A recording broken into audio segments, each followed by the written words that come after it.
Bagaimana agar tanaman sawit kita ini tidak terjadi trek panjang.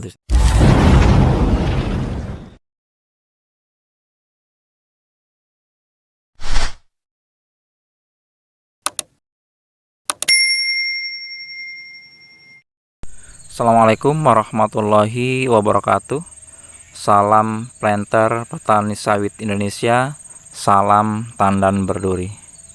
Sahabat tani sekalian, jumpa lagi dengan channel kesayangan kita ini. Dan semoga sahabat-sahabat sawit semua dalam keadaan sehat, dan yang sudah berkebun semoga hasilnya selalu berlimpah. Dan bagi sahabatku yang baru mau mulai berkebun, semoga tutorial ini bisa bermanfaat. Oke sahabat ya, saat ini harga sawit itu ya, harga TBS itu naik terus sahabat ya. Itu lumayan dan harus kita syukuri tentunya sahabat. Namun sahabat, ada beberapa juga teman-teman itu yang berkomentar harga memang naik namun buah lagi trek gitu sahabat ya, atau buah lagi kurang.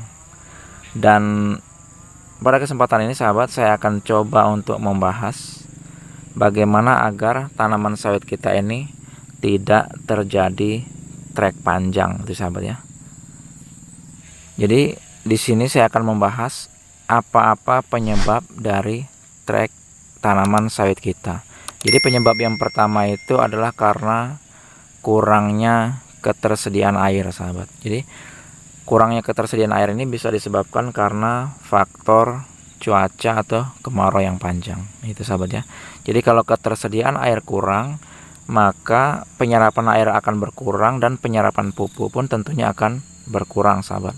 Dan itu juga nanti yang akan menyebabkan sawit kita ini trek, tidak hanya dari jumlah tandan yang berkurang, juga bobot tandan pun akan berkurang.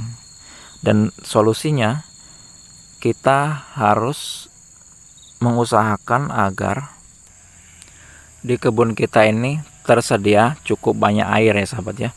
Itu caranya kalau kebun kita yang di dataran tinggi, kita bisa membuat banyak lubang-lubang penampungan air sahabat. Itu salah satu caranya ya. Jadi kalau di saat kemarau nanti masih ada air-air yang tergenang itu yang bisa diserap.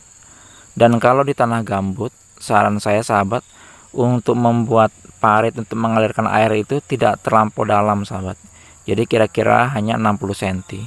Itu gunanya agar nanti ketika terjadi kemarau, permukaan air itu tidak terlampau dalam sahabat. Tapi kalau kita gali di atas 1 meter dalamnya, ketika kemarau nanti tanaman sawit kita akan sangat kekurangan air. Karena kalau di lahan yang gambut itu daya hilangnya air itu lebih cepat sahabat dibanding dengan di tanah yang biasa sahabat. Karena tanah gambut itu kan pori-porinya besar-besar sahabat. Jadi kalau paritnya dalam, hilangnya air itu akan lebih cepat. Makanya kalau kemarau itu sering terjadi kebakaran di lahan gambut, karena memang gambut itu lebih cepat untuk kering sahabat. Jadi karena lebih cepat untuk kering, maka di lahan gambut ini juga lebih cepat terjadinya trek itu sahabat ya. Jadi solusi yang pertama nih, kita mengendalikan, mengusahakan ketersediaan air sahabat. Kemudian solusi agar sawit kita ini tidak cepat trek yang kedua adalah kita itu jangan terlampau rajin dalam berkebun sawit ya, dalam tanda petik itu terlampau rajin. Yang saya maksud adalah kita terlampau rajin untuk membersihkan kebun kita sahabat. Jadi semua kita semprot, itu salah sahabat. Jadi sahabat ya, penyemprotan itu yang dianjurkan hanya pada piringan seperti ini sahabat.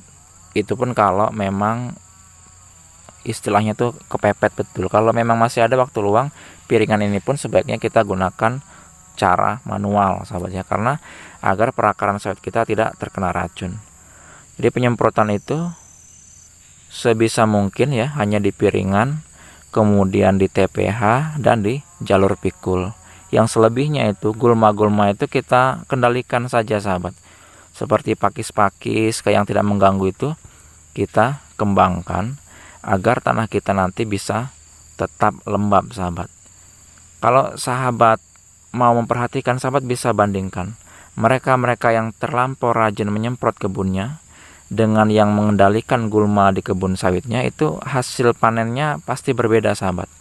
Kalau yang terlampau rajin menyemprot itu sawitnya ketika terjadi trek itu nanti sangat panjang sahabat, jadi buah itu hilangnya lama gitu. Namun kalau yang kebunnya semaknya hanya dikendalikan, jadi lahannya itu masih lembab, itu treknya tidak lama. Sahabat bisa buktikan itu sahabat ya. Jadi yang kedua, kita berkebun jangan terlampau bersih sahabat. Yang ketiga adalah tentang pemupukan ya sahabat ya. Ini harus kita perhatikan. Jadi setelah ketersediaan air ini kita jaga, selanjutnya adalah kita menjaga nutrisi dari tanaman sawit kita ini, yaitu dengan cara pemupukan yang tepat. Cara pemupukan bisa sahabat cek di video-video saya yang lainnya sahabat ya.